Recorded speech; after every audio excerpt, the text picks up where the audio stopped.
buenos días. Muchas gracias por la invitación.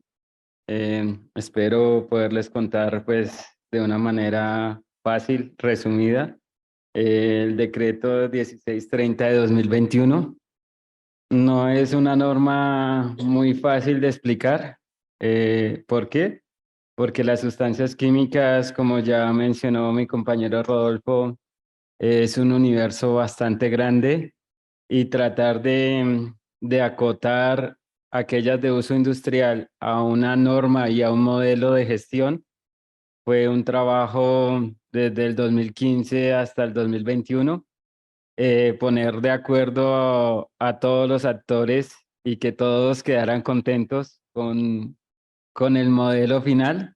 Sé que es imposible.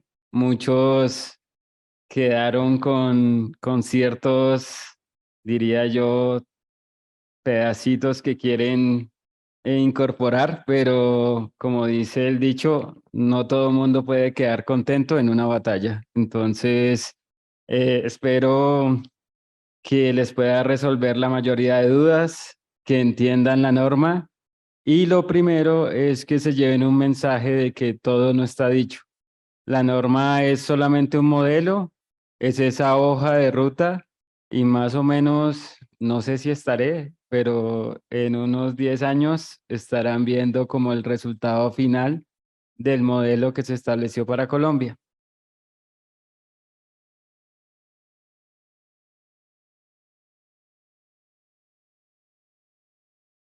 Ah, ya. Ok. Entonces, el contenido pues de la exposición va a estar centrado pues en tres apartes, un poco las consideraciones previas que ya mi compañero las dio, entrando en materia pues ya lo que es el decreto, lo que estableció la norma y un poco los pasos futuros que nos depara pues para poder implementar esta norma.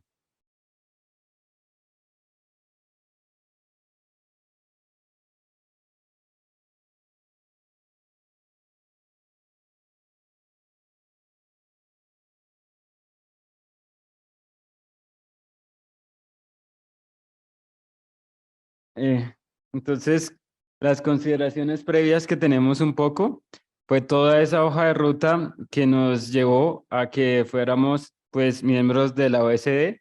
Como comentó Rodolfo, pues este proceso inició en el 2011 y solamente hasta el 2019 fue culminado.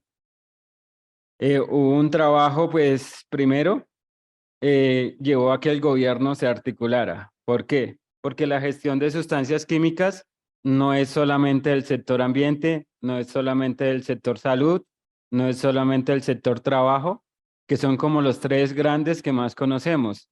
Allí entró también el Ministerio de Vivienda, entró el Ministerio de Comercio, entró la Unidad Nacional de Gestión del Riesgo de Desastres y otros actores que eran importantes para que el país se pudiera articular a una gestión de sustancias químicas conforme a las directrices que tiene la OSD para gestionar estas.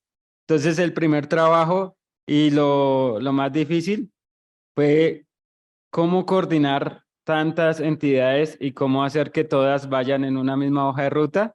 Pues esto se logró con las directrices establecidas en el país para acceder a la OSD. Esa fue como el pilar que motivó que todas las entidades se coordinaran y pudieran llevar a cabo este proceso. Este mismo aspecto no solamente se dio para el tema del Comité de Químicos, sino se dio para otros comités que se crearon en el marco de ese proceso de acceso a la OSD. Entonces, esa hoja de ruta, aquí la vemos un poco resumida, pero es bastante tediosa, tiene muchas particularidades y si queremos pues revisar, tenemos unos documentos oficiales en donde pues quedaron resumidos esos principales compromisos y los que tenemos, porque no ha terminado. Sé que se accedió al comité, ya somos miembros de la OSD, pero en la ley 1950 quedaron esos compromisos post-acceso.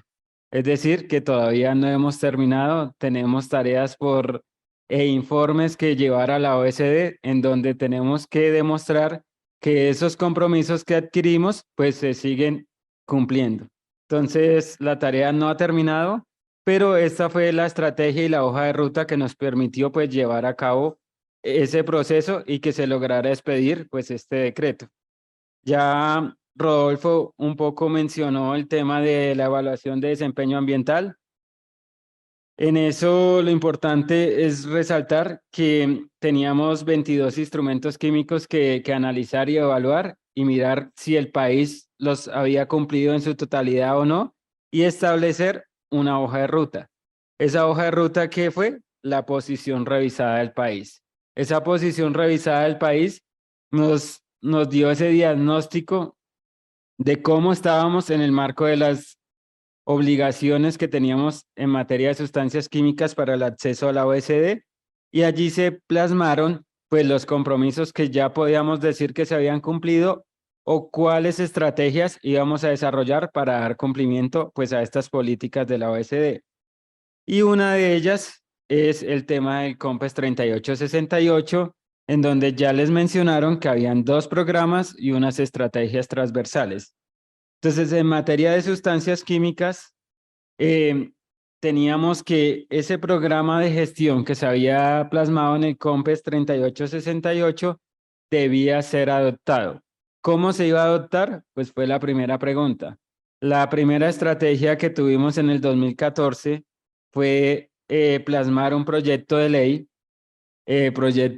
que no duró ni 3 meses en el papel, apenas llegó a presidencia, nos tumbaron todas las ilusiones porque ya existía marco normativo suficiente para reglamentar la gestión de sustancias químicas. Entonces, desde allí se cambió la hoja de ruta y se dijo, bueno, ya no vamos por ley, vamos por decreto. Entonces, desde el 2015 se empezó a construir ese decreto que iba a adoptar ese programa. Pero ¿cuál era la primera dificultad? No teníamos ni siquiera el programa definido. Teníamos unas condiciones que se habían establecido a nivel de gobierno, pero tocaba negociar, concertar y definir aspectos con la industria, con la academia y articular este programa con los lineamientos internacionales. Y es desde el 2015 hasta el 2021 que se inició esa tarea. Y fue que surgió el decreto 1630 de 2021. Traté un poco de resumir esos 5 años. Yo sé que varios de los que están acá pues conocen más detalles y saben pues las particularidades de negociar estos aspectos y principalmente de que se pudieran incorporar esos lineamientos de la OECD en esta norma. Entonces, ¿cuál es el alcance de esta norma? Pues la norma está centrada en la gestión de sustancias químicas de uso industrial, pero fue necesario acotar la norma a las necesidades y capacidades que tenemos actualmente en el país. Entonces fue una norma trabajada y expedida por 4 ministerios. Tenemos al Ministerio de Ambiente, al Ministerio de Comercio, al Ministerio de Trabajo y al Ministerio de Salud. Por técnica normativa y los procedimientos que se han ido adoptando últimamente, pues el decreto fue incorporado al DUR de Ambiente porque fue la entidad que lideró el trabajo, pero no quiere decir que el decreto sea solamente ambiental. Entonces, lo primero es que desde hace ya varios años, los decretos se están incorporando a una cartera, pero no quiere decir que el decreto tenga únicamente connotaciones de esa cartera. Entonces, acá tenemos un decreto que se incorporó en el DUR de Ambiente, pero tiene competencias de las 4 carteras. ¿Por qué es importante mencionar esto? Porque cuando vemos de una vez el título de la norma, nos lleva al decreto ambiente. Entonces pensamos que únicamente vamos a tratar temas de gestión de sustancias químicas en materia ambiental, pero no es así. Entonces, ¿cuál es el siguiente aspecto clave? Y de toda norma, el objeto y el ámbito de aplicación. Si lo entendemos, de ahí en adelante la norma fluye sin ningún problema. Entonces, aquí viene la primera tarea. Entender cuáles son esas sustancias químicas de uso industrial y qué condiciones se deben cumplir para que éstas estén en el marco del alcance de la norma expedida. ¿Cuáles son esas condiciones? Pues primero hablamos de que nos alineamos a las definiciones internacionales. Ya hace unas semanas, más o menos cuando inició este seminario, ustedes tuvieron una charla de Alejandra y ella les mencionó que la definición de sustancia química es algo que ya está trabajado a nivel internacional y principalmente en los países miembros de la OECD. Pero si vamos a hablar a nivel químico, es una definición bastante compleja y no solamente implica el tema de conocer qué es una sustancia, sino armar balances.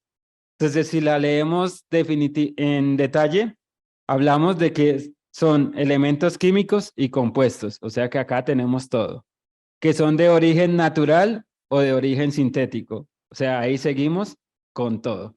Pero luego viene el tema de lo que hace selectivo esta definición.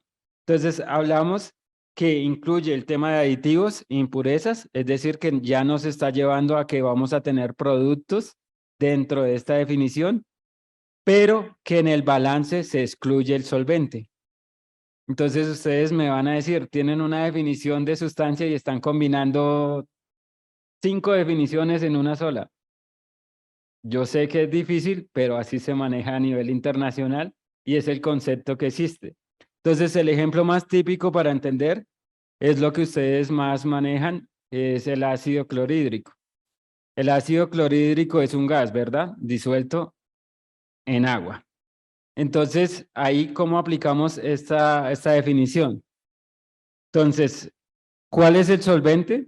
El agua. Sabemos que no se puede solubilizar más del 37%, es decir, que de esa pureza no vamos a pasar y de ahí vamos a tener unas impurezas y unos aditivos. Ese es el concepto de sustancia química que se maneja.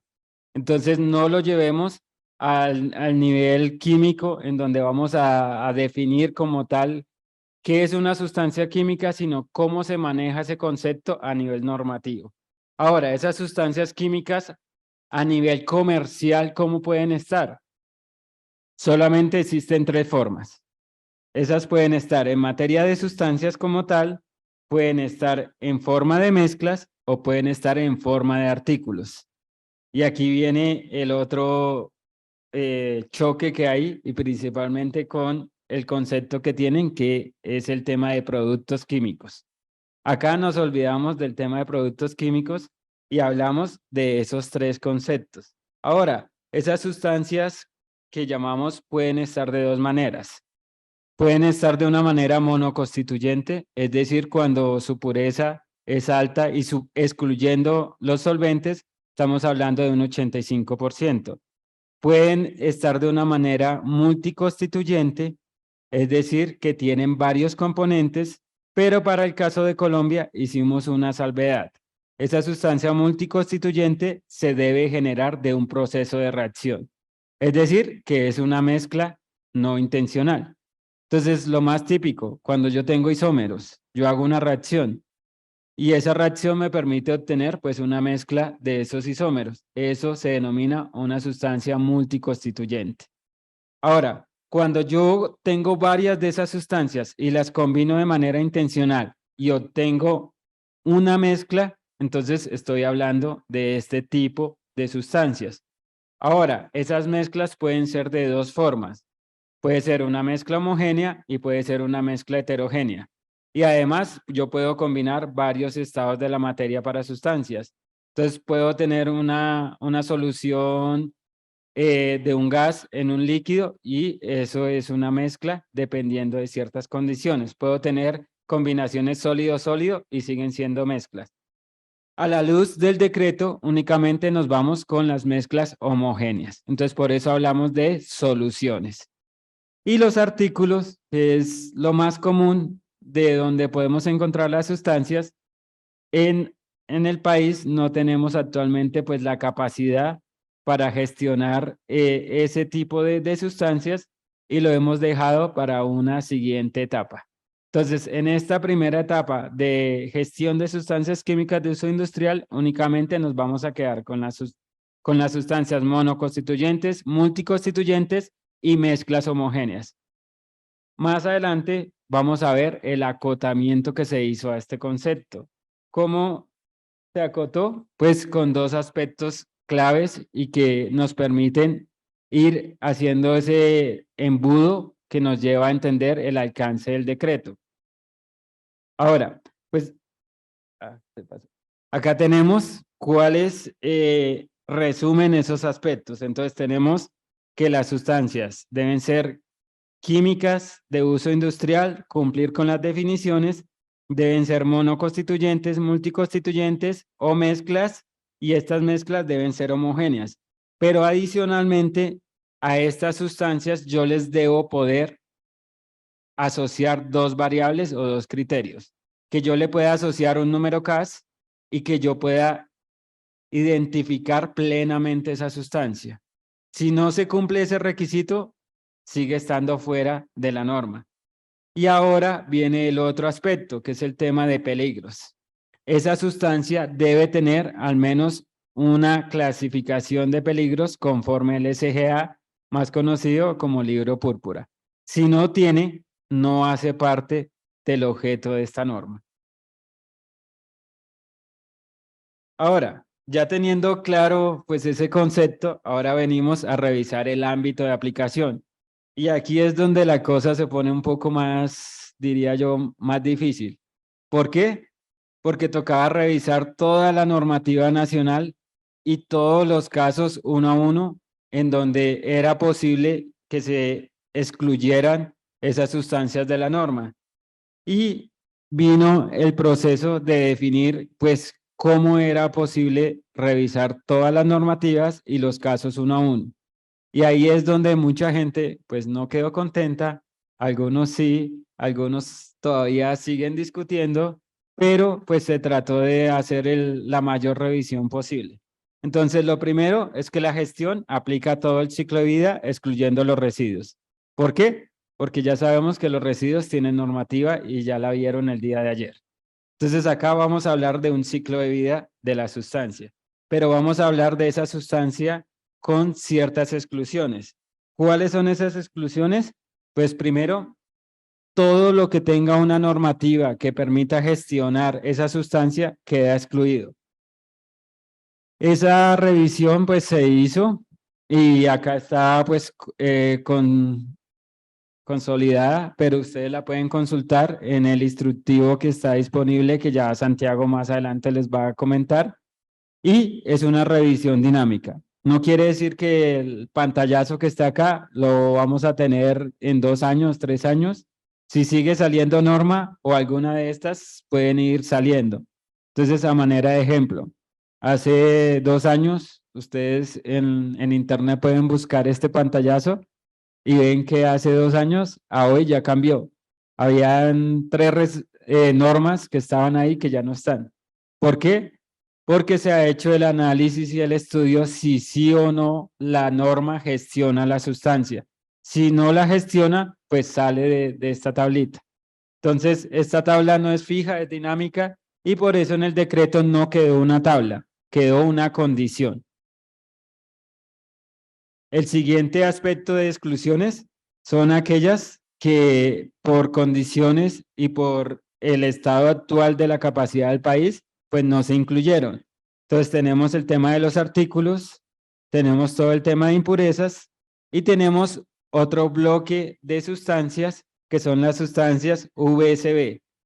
Entonces, ese conjunto de sustancias, que es una sigla internacional que se maneja en inglés, que son sustancias de composición desconocida o variable, productos de reacción compleja y materiales biológicos. O sea, ya con el solo nombre, vemos que no es un concepto fácil de manejar. ¿Y cuál es la condición más crítica de este tipo o conjunto de sustancias? Primero, de que yo no puedo establecer una composición fija. Entonces, la composición de estas sustancias varía de acuerdo al proceso. y yo siempre tengo que asociarle a este conjunto de sustancias un proceso. Y súmele a eso de que pueden tener componentes biológicos. Y hablamos de proteínas, hablamos de enzimas, hablamos de muchos más. Entonces, ¿qué hace? Que la denominación y el conocimiento de esa sustancia sea bastante difícil. Por eso, como no tenemos la capacidad y todavía ni siquiera podemos gestionar las que conocemos bien, se tomó la decisión de que no se iban a incorporar. Y el otro es el que ya les mencioné, que es el tema de los artículos. El siguiente bloque de exclusiones viene con el tema de aquellas sustancias que no representan un riesgo o que su gestión puede ser de fácil manejo. Entonces tenemos las sustancias químicas de origen natural, pero hay una condición. Esa sustancia no debe tener ningún proceso químico. Si yo hago un proceso químico a esa sustancia de origen natural, ya no cumple el concepto y ya forma parte del decreto.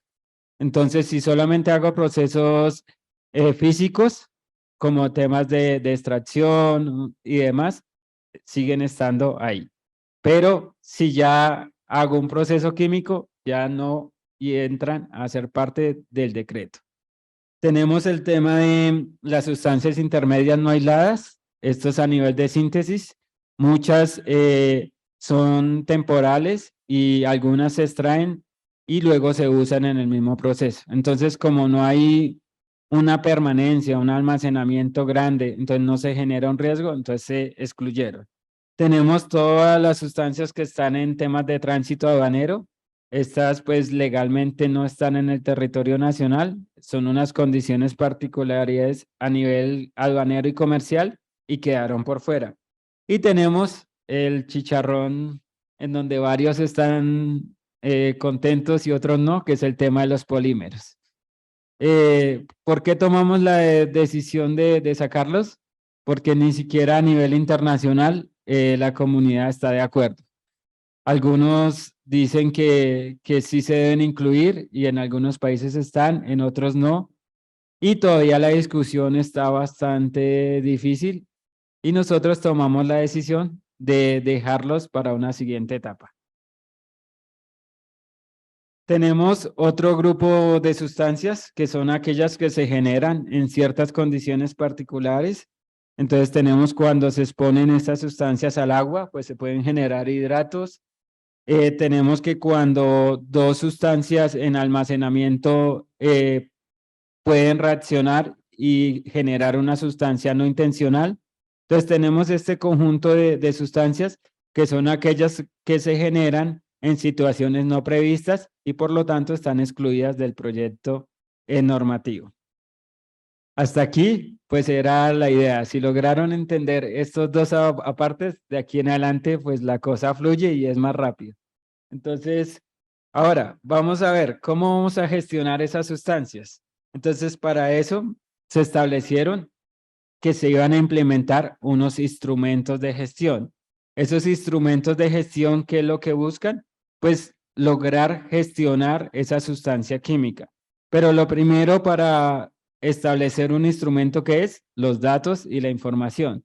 Entonces, no teníamos la forma dinámica de generar esa información y arrancamos con el Inventario Nacional de Sustancias Químicas. Este inventario está vigente desde el 31 de mayo del presente año y va a tener un periodo de 3 años. Ya más adelante les van a dar una presentación detallada de ese inventario, cómo funciona, cómo se está implementando. Y posteriormente, pues viene el tema de qué hacemos con esa información. Entonces tenemos dos rutas. Una es establecer una priorización. ¿Para qué? Para solicitar mayor información o para que se adopten unas medidas. ¿Y cuáles son esas medidas? Que se deben evaluar el riesgo a través de una evaluación de riesgo al ambiente y a la salud del uso de esa sustancia y se debe desarrollar un programa de manejo y reducción del riesgo. En cabeza de quién están estos 4 instrumentos, tenemos del importador o el fabricante. Y asociados a ellos, pues está todo el tema de los datos y la información que se maneja cuáles son esas condiciones, cuáles son esas particularidades, pero siempre se deja claro que la responsabilidad siempre recae en el fabricante o en el importador. ¿Por qué? Porque ellos son los que están generando los datos. Ellos son los que están generando la información. Entonces, la información que se suministre, que se emplee, siempre está en responsabilidad de ese fabricante y ese importador. ¿Cómo se van a implementar estos instrumentos? Es un tema gradual. Se habla de una hoja de ruta de más o menos unos 7, 8 años. El primer instrumento nos lleva 3 años y medio desde la expedición del decreto, porque teníamos 6 meses para sacar el instructivo y el aplicativo y tenemos 3 años para recopilar la información. Entonces ahí ya vamos con 3 años y medio. Posteriormente hay que analizar esa información que se generó en ese inventario y hay que expedir una resolución de priorización. Y acá es donde viene otra vez el dolor de cabeza, que es las 4 carteras, tenemos que negociar ese esquema de priorización. ¿Con quién? Con la industria, la academia y las directrices internacionales. Y para ello se ha establecido una meta de 1 año. No sé si lo vamos a lograr, pero pues nada se pierde con soñar. Después de expedida esa resolución, vienen los otros 2 instrumentos, que es el tema de las evaluaciones y los programas. Para ello, el Ministerio de Salud y el Ministerio de Ambiente, pues debe expedir unos términos de referencia de cómo se van a llevar a cabo estas evaluaciones de riesgo por el uso de la sustancia al ambiente y a la salud. Esos términos de referencia, pues ya hemos ido trabajando. Ya desde el 2018 ya hay unas versiones disponibles, están pues rotando en Google, lo que no está en Google no existe, entonces allí están, ya los pueden revisar, ya los pueden consultar. Sé que va a ser en 4 años, que va a ser la obligación más o menos, tentativamente, pero ¿por qué es importante irlo revisando? Porque le permite a la industria prepararse para qué información, qué procesos y qué otros conocimientos se requieren de las sustancias. Entonces, esta es como la hoja de ruta de esos instrumentos de gestión. Entonces, como ya les mencioné, pues arrancamos con el inventario, que no voy a hacer mucha énfasis en él. En el decreto, pues se reglamentó ese inventario y por eso, pues no se requiere una resolución adicional. ¿Cómo se dio inicio a ese inventario? Pues a través de una circular en donde se especificó cómo se iba a hacer ese mecanismo de captura de la información, cuáles eran las condiciones, cuál era la información y todo el proceso que se iba a llevar a cabo. Ese inventario pues tiene establecida una hoja de ruta que está en el instructivo disponible para consulta. Arrancamos el 31 de mayo del presente año. Tenemos 3 años para que los fabricantes e importadores suministren la información y posteriormente la cosa no se acaba. Entonces viene una actualización anual. Todos los años hay que actualizar ese inventario. ¿Por qué? Porque si no nos pasaría lo mismo con el perfil nacional de sustancias. Obtenemos un pantallazo y ese pantallazo pues se queda ahí estático y no se avanza. Entonces es un sistema dinámico que establece que después de los 3 años, año a año, se actualiza. Pero como las sustancias químicas, y ustedes pueden hacer el ejercicio en cas.org, revisar todos los días y a veces hasta la mañana y en la tarde, y ven que el número de sustancias cambia. Eso ni siquiera uno sabe de dónde sale tanta sustancia química. Entonces tenemos el tema de sustancias químicas nuevas. Esas sustancias químicas nuevas es todas aquellas que no estén en ese inventario tienen que ingresar. Entonces, no solamente va a ser el tema de la actualización de las que ya están, sino incluir esas sustancias químicas nuevas. ¿Por qué es importante el concepto de sustancia química nueva? Porque una sustancia química nueva, para que se pueda comercializar en el país, requiere un tema de una evaluación de riesgo. Una evaluación de riesgo al ambiente y a la salud, pero siempre y cuando cumpla las condiciones de priorización. No se asusten, no son para todas las sustancias, siempre y cuando cumplan esos requisitos. Y ese es uno de los agravantes porque negociar esa priorización va a ser bastante difícil. Ahora, ¿cómo se hace o cómo se tiene previsto en el aplicativo ese proceso? Entonces tenemos un tema de que el importador y el fabricante muy juicioso, como ven en la ilustración, tienen que revisar toda la información que tiene en su empresa para poder llevar a cabo este inventario. Y en este proceso es lo más difícil. ¿Por qué? Porque hoy en día la información de sustancia química en una empresa no está centralizada. Entonces, por un lado, el grupo de comercio tiene unos datos, por el otro lado, el grupo de HSQ tiene otros datos, por el otro lado, los que manejan el tema de ventas tienen otros datos y así. Entonces, todos los departamentos en una empresa tienen ciertos datos que se necesitan. Entonces, el trabajo es cómo se articula toda la empresa para generar ese inventario. Y ahí es donde viene pues el trabajo, yo diría, de articular y de cómo el lenguaje de las sustancias químicas hace que los que no nos queramos nos juntemos. Y eso es verdad. Entonces las sustancias químicas logran eso. Y acá a nivel de empresa pues va a suceder lo mismo. Luego pues viene lo más fácil, que es cargar las sustancias. Y eso se puede hacer a través de un cargue masivo o un cargue uno a uno online. Luego pues vamos a tener el tema de que esos datos pueden tener dos condiciones, de que sean datos confidenciales o datos no confidenciales. Y pues se va a establecer todo el proceso de manejo de esos datos conforme las directrices que ya están definidas en el territorio nacional.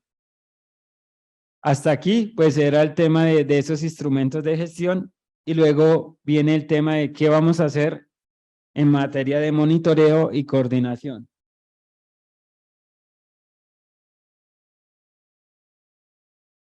Uy, qué pena, estaba hablando y no estaba pasando la presentación, ¿verdad?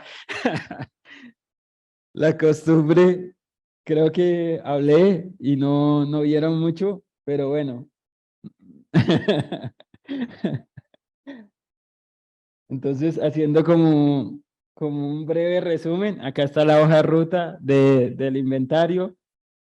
Acá están los 3 módulos que se van a manejar. La ventaja es que lo que pase rápido, Santiago lo vas a dar a manera de ejemplo más adelante. Acá tenemos pues todos los datos, cómo se va a hacer y hasta aquí era pues lo que les había comentado.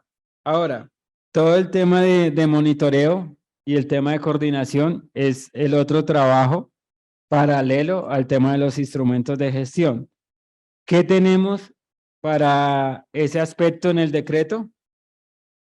Entonces, hemos establecido de que es necesario pues validar que esa gestión sí esté dando resultados en materia de ambiente y en materia de salud. Entonces, ¿qué hemos establecido?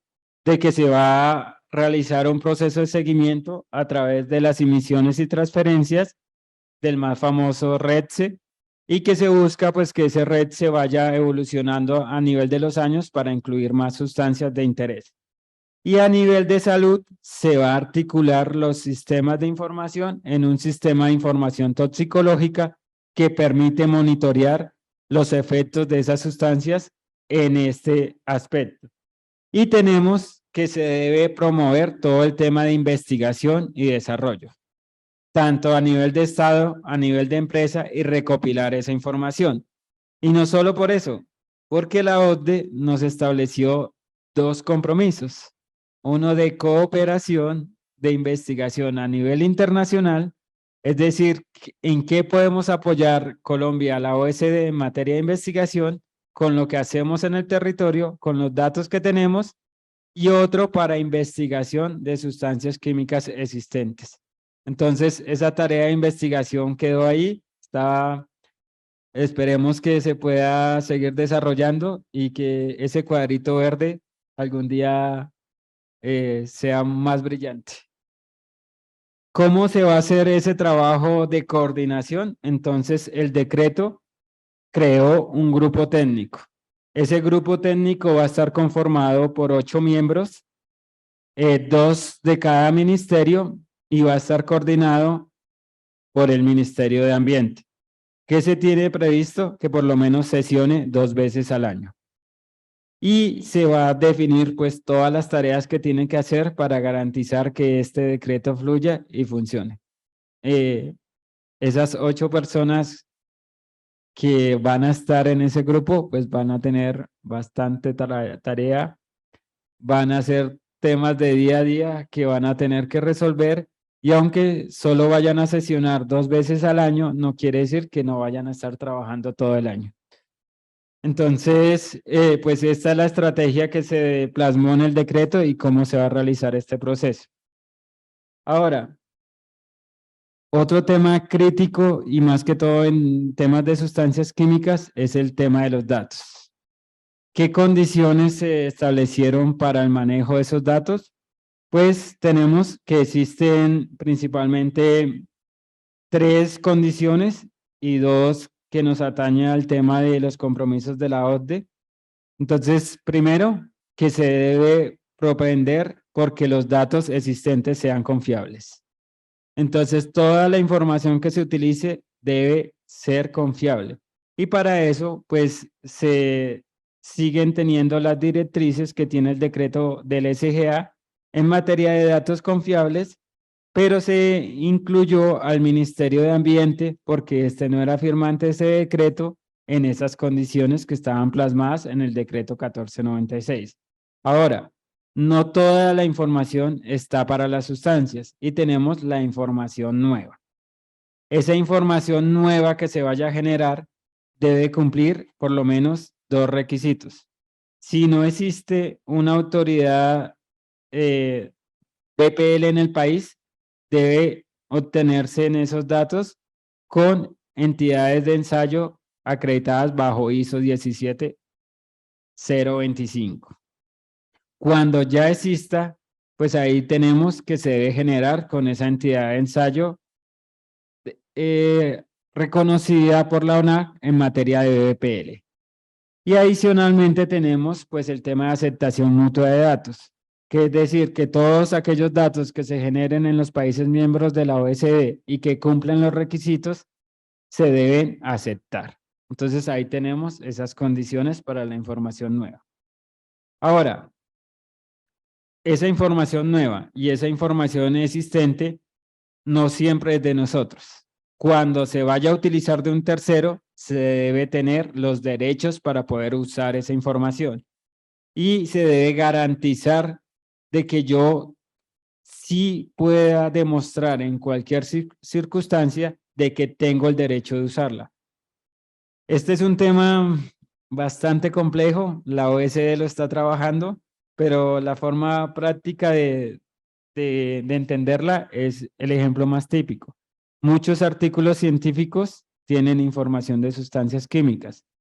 ¿Cómo yo demuestro que tengo el derecho para usarla? Citando el artículo. ¿Por qué? Si alguno ha leído los artículos, dicen en letra pequeñita que la forma para autorizar esa información es que yo lo cite. Entonces, cuando yo ya lo estoy citando, lo estoy referenciando, estoy demostrando el derecho de uso. Ahora, esa es la parte más sencilla, pero cuando la información es de una empresa, a mí me toca tener el derecho o el consentimiento de esa empresa para poderla usar. Y ahí es donde vienen los acuerdos privados, acuerdos entre las partes para garantizar de que no hayan demandas. ¿En dónde está reglamentado? Pues ya la normativa ambiental, pues tiene, la normativa del país ya tiene establecidos estos procesos, ya el Código Civil establece cómo se deben establecer todas las demandas y todo lo demás. Por eso en este decreto no se establecieron esas condiciones. Y ahora tenemos 2 condiciones particulares con el tema de la OSD, que es La OSD nos establece que de estos datos hay unos datos que no son confidenciales.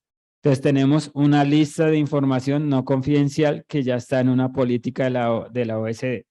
Y adicionalmente nos establece el compromiso que para aquella información que sea confidencial y se requiera un intercambio entre países miembros de la OSD, se deben dar las condiciones. Entonces, ¿cuáles son esas condiciones? Pues la primera es que yo tenga el consentimiento de la persona que es dueña de la información para intercambiar esa información. Y tiene otras directrices y otros aspectos que se deben implementar que están en la decisión legal 204 de la OSD. Y ya finalizando, para un poco dejar abierta la hoja de ruta, ¿qué es lo que tenemos que hacer pues aquí a futuro? Entonces, lo primero es terminar de poner a punto la herramienta web para el inventario. Ya está funcionando, pero hacen falta pues un módulo que es el tema de representante exclusivo, que ya ahorita más adelante Santiago nos va a ilustrar cómo está funcionando esa herramienta.